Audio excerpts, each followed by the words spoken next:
the Eagles lost somehow, some way to the Falcons, 21-22. I guess I'll go last on this because guys know how I am when it comes to my team losing. I guess what's your overall thoughts? K-Walk, I'm gonna come to you first on this. Yeah, looking at this game, Brett, I watched it from beginning to the end, and just looking at this game, and it was what, just field goal after field goal. There was a touchdown there, and it just seemed like it was a game that the team wanted to each team didn't. They were scared to score. I mean, they were scared to make a big play. It just seemed like that. But as the time went down, as the game got closer to the end, we started to see those big plays. And I'm looking at Jalen Hurts. I'm like, oh my God, this guy is just you mentioned it earlier, Brett. So this guy is just a running back, man. I mean, can he throw the ball? Can he get the ball downfield without running the ball? But if it works, then yeah, if it worked, it worked. I know they were without AJ Brown. I know you guys aren't using. I hope you guys aren't using that as an excuse, but because you still had the opportunity to win that game. I mean, Devontae Smith stepped up. The young kid, what's his name? The young number, I think is 18. What was his number? The short receiver. He stepped up in his absence. Cubby. Mm-hmm. Cubby did an excellent job of being that safety valve for Jalen Hurts. Obviously, Saquon Barkley did his thing up until that, the crucial point of the game, a part of the game. But overall, when you look at these two teams, they look like they were very similar teams, on paper. You had Bijan Robinson, who's one of the best running backs, in the game. He kept them in the game. I think he had 100 yards, if not close to 100 yards. Then you had Drake London, who did an excellent job. I still think that the Falcons can take that next leap if they can somehow get Kyle Pitts in the offense more often, man. I mean, he's one of the least used weapons. Is it the most least or the least used the least used weapon in all of the NFL, man. If you can get him involved in that passing game, this offense can really take off for the Falcons. I know Kirk Cousins was in the pocket a lot, and if you give Kirk Cousins, we know he's not mobile. Even before the Achilles injury, he wasn't a mobile quarterback to begin with. But if you give him time, he will carve you up, and we saw that at the end of the game, at that last drive. Now, speaking of that last drive, man, I mean we looked at third down, and I don't know why the Eagles threw the ball on that down. I don't know to this day why they did it. And I'm looking at Sirianni. I said, Sirianni, this is where analytics come in, because analytics, and they kept putting it up on the screen. Analytics tell you to go for it.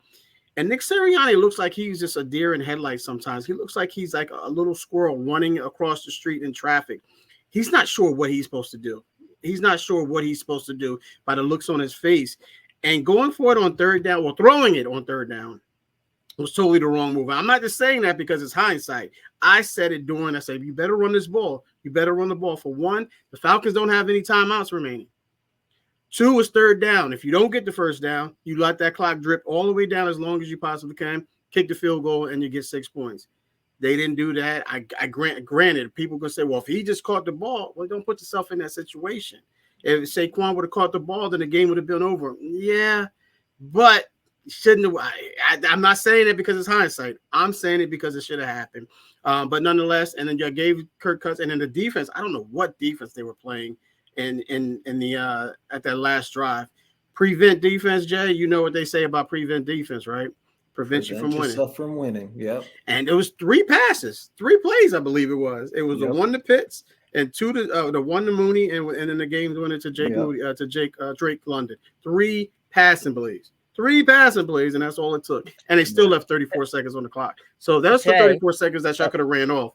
But nonetheless, I'm come on, K-Walk. I'm saying that the Eagles choked. I'm saying the Eagles choked in that game. I guess. I mean, did the Niners choke in the? No, we didn't. We didn't. Jay, they choked. Jay, what's your thoughts on the game? Look, I'm not going to mention that because I already know how K-Walk feels about the Eagles regardless. But Jay, I don't want to overreact too much to one game, right? I want to look at it a little bit from the Falcons' point of view. I think, like, when you look back at the Falcons last year, they lost a lot of really close games. I think they're a better football team than a lot of people think. They have an outstanding offensive line, one of the best offensive lines in all of football. I think we saw that last night in the way that they could run the ball. So I think the Falcons are better than people think. But if I'm an Eagles fan, just like looking at things from a broad perspective, I think there's a couple things that are concerning because they got those two big, enormous defensive tackles, and they could not stop the run. So I think, number one, they got to figure out how to stop the run because that's what Philly really needs to hang their hat on defensively, that you're not going to show up and run the ball on us. The Falcons were running it however they wanted to all night long. Number two, they got to figure out how to get some pass rush. I mean, I know Hassan Reddick is on the Jets, and we were talking about last week how the Jets missed Hassan Reddick. Well, the Eagles miss him too because they needed to get more pressure on Kirk Cousins, and they just weren't able to do it.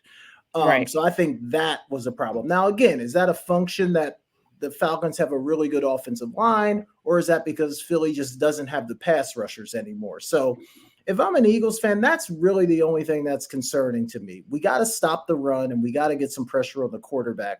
We know it's a talented roster. We know they're going to be able to score points.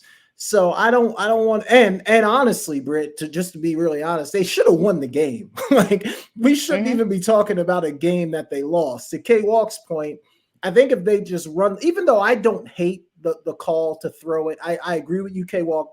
The right decision is to run the ball. I think you win the game if you run it. If the Falcons get the ball back, there's what, maybe 35, 40 seconds on the clock. So I think they win it if they run it. I didn't hate the call to throw it. I mean, if Barkley catches it, he probably scores. But again, the smart play would have been just to run it and be safe, right? So, Britt, it's a game they should have won. It slipped out of their hands in the last few minutes of the game. I don't want to overreact to it. I think they're still a really good team. They just got to shore up a couple things. Like I was shocked at how well Atlanta was able to run the ball on that stout defensive line. So they got to get that fixed, but they're going to be all right. All right, now it's my turn. Let's start with the offense, I guess. I think the offense did miss some plays. I think they was the first game against Green Bay. I believe they were 4 of 4 in the red zone, maybe 4 or 5. They maybe missed one opportunity to score a touchdown. This game, they were like 2 of 4, 2 of 5.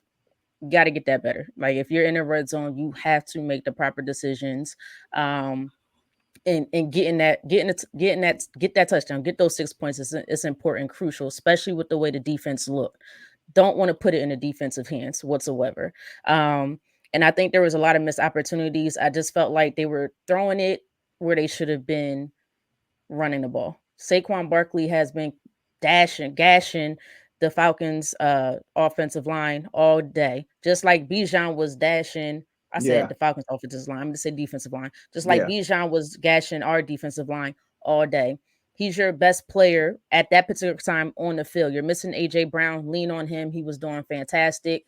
So there were some missed opportunities there. But if I had to put the blame on anybody, I don't know if I'm going to put it on the players. They have to take the blame. They have to take accountability, especially Darius Slay. What the hell are you doing? Looking in the backfield. You're a man. Why is Drake London for the game-winning play wide open on the other side of the end zone? Because you thinking you about to cut in or something. Wrong. I'm trying to be cool. Y'all. I'm trying to be cool. I'm trying to be cool. I'm trying to be cool. But I didn't like the coaching. I thought the coaching was terrible this game. I really did. I did not like the play calling really on either side of the football. I think Jalen Hurts actually had a decent game outside of that interception towards the end because he's trying to force it when you didn't have to even do that. But that's going to be a learning curve for him. You got it. I don't know how many times you're going to have to learn it, but I hope you learn it soon because you're getting up there now. So, you only needed 15, 20 yards and you trying to throw it to Devontae Smith and he was double covering. You got Jesse Bates just waiting. He was sitting on that, just waiting for it. But Vic Fangio and this defense, if y'all don't do something, I don't know what the hell I'm going to do this year. I don't know. I'm not going to be able to watch the games because there's no way. Granted, they're young, and I try to give them a reason. You try to say they're young, they're learning, they're very young. I think we're like the top 5 and the youngest team. We're averaging less than 25, 26 years of age, something like that. But Jay, you're right. You got Jordan Davis, 6'6", 300 something pounds. You have Jalen Carter, and I try to give Jalen Carter an excuse because he does get double and sometimes triple team. But what is the excuse for the other guys on that defensive line? There is none. You got one-on-ones across the board. You can't beat Bryce Huff. You can't beat a daggone tight end. You can't be a tight end. Are you kidding me? And yes, I got to come at Howie Roseman because you had Bryce Huff in the building. You had Hassan Reddick in the building. We did not trade him yet. You had both these guys. When you look at Bryce Huff, and I was excited to get Bryce Huff, knowing we also had Hassan Reddick. So we were compromised.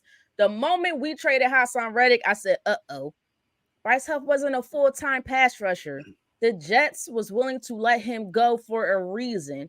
I was okay with it, knowing that we had Hassan Reddick and we had other guys there, to make up for what he may not be able to do just yet, right? He's still fairly a young player. I think he's 25, 26 years old. Fine.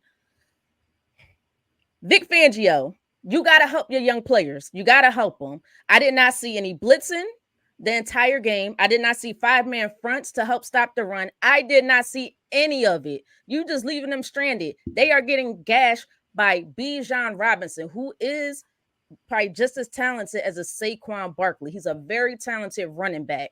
The first half, he tore us apart, and you're just going to allow that to continue on in the second half. What's the rule, guys? What's the rules? You don't get the opportunity to rush the quarterback until you could what? Stop the daggone run. Like, what are we doing here? This was, to me, I'm glad it happened in week 2, because I swear if this would have happened in week 10, I would have just pulled my hair out. Not literally, y'all. I would have pulled my hair out. But this is a continuation of an issue that has been going on for many, many years. Even during the Super Bowl years after that, they just don't pay. They only pay so much attention to the defensive side of football. Guess what? Teams are starting to understand what you're trying to do on the offensive side of football. So they're going to do everything they can to try to slow you down. You're missing your top player. So that means you got to help your defense as much as possible. And they didn't do anything to help them. That last play, K-Walk, that you were talking about, and I'm not trying to take all day, but this is really starting to get me heated. That last play, they attacked, and it was smart to do it. They attacked Quinyon Mitchell. The big throws, I think both of them went to Darnell Mooney on the left side. They attacked Quinyon Mitchell. I love Quinyon Mitchell. I think it's a big time learning opportunity for him, but they look confused. He got caught up trying to pay attention to the one guy that's just sitting there and let the wide receiver go right behind him and sat right in between the safety and the cornerback. What are we doing? Somebody should tell him, you got to play back, because now we're just playing against the clock. And I agree. That's going to be my next question before I answer the daggone question. So if I had to put the blame on anybody right now, it's going to be the defense. It's going to be the coaching, Vic Fangio. You didn't give him any help. I'm not big on what they did offensively, but I'm not upset on what they did offensively, because to me, you did enough. You just didn't execute certain things, right? Last question for you guys, because I need to calm down. It's only week 2, because I kind of heard you guys go back and forth about it a little bit as well. And I've been listening to a lot of sports talk all day long. And sometimes, after the Eagles or Cowboys or 49ers, whoever loses, sometimes you just don't want to listen to it. You just need to get it out your head, go away from it. Yeah. People have been different on that last play, the Eagles offensive drive, that Eagles play. Should they have thrown it to Saquon Barkley? Should he have ran it? K-Walk, you said you don't think they should have thrown it. Jay, you said you didn't disagree with the play. I'm a little indifferent with it. I'm not exactly sure, because if he would have caught that pass, we're having a different conversation today. Right. Most people are saying how great the play was, how brilliant it is to draw up that play. But at the same time, you're playing against the clock now. Right. Forget the Falcons. Don't even worry about the Falcons at this point. It's less than 2 minutes. They have no timeouts, like we mentioned. You're now playing against the clock. The smart thing is you're 3 yards away. Saquon has been killing them all day. Okay, if you get 2 yards, what's next? What's next if you get 2 yards? You're fourth and one, then you run, push, brotherly shove, whatever the heck you could do. Yeah. And honestly, you could probably do the brotherly shove twice if you would have thought about it. First down, yeah. to get the first down if you really want to take that risk. And okay, let's say if that didn't work, you don't get that first down by running a brotherly shove twice, tush push, whatever the heck you want to call it. Let's say you get turnover on downs. They got to go 90 yards down the field with less than 40 seconds on the clock. Exactly. It's not that difficult. It's not. And K-Walk, you're right. Eagles and Nick Sirianni, they're such an analytical team, and I don't know where they got that from, but you can't always listen to analytics. Why kicking on 4th and 3 there, where in the first quarter you could have had 3 points? We didn't mention this. You would have kicked that first field goal in the first quarter, you win this game, by the way. You could have had 3 points, but you don't go on 4th and 3 at the end of the game. I would have preferred for you to go 4th and 3 on that 4th and 3 to make them go the full length down the field. Instead, you kick the field goal and they go down the field in less than 1 minute. Less than 1 minute. So, K-Walk, I didn't want to hear you say it earlier, but I'm not going to lie. It was a week 2 choke. But again, it was week 2. They better learn from it. If not, we're going to be in for a long season. That's all I'm going to say. Any final thoughts on this terrible game by the Philadelphia Eagles? No, I think we hit it all. Yeah.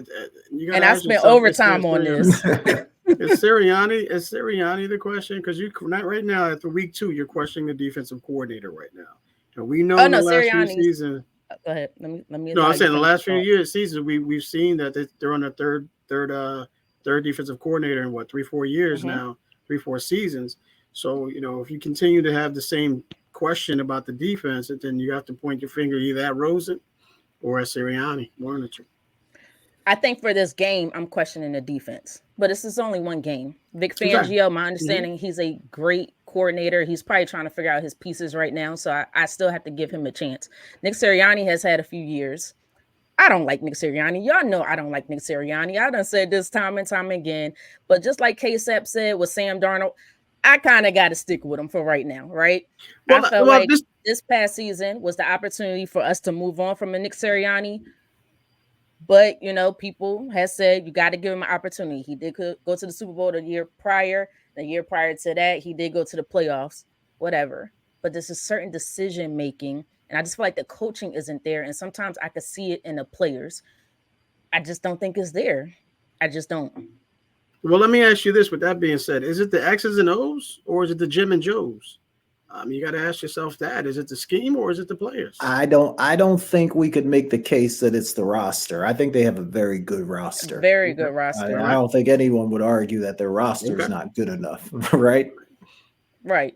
I agree. I mean, you have some young players, but they're going to lean on the coaching to put them in the right position, right? So I just don't know if Nick Sirianni can do that. And I know Nick Sirianni is a little bit more hands-off. He's more the CEO type of head coach.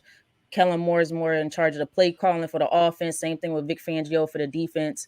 But at the same time, as a head coach, you have to understand situational football, one, and you have to make the final decision. And sometimes these final decisions just aren't right.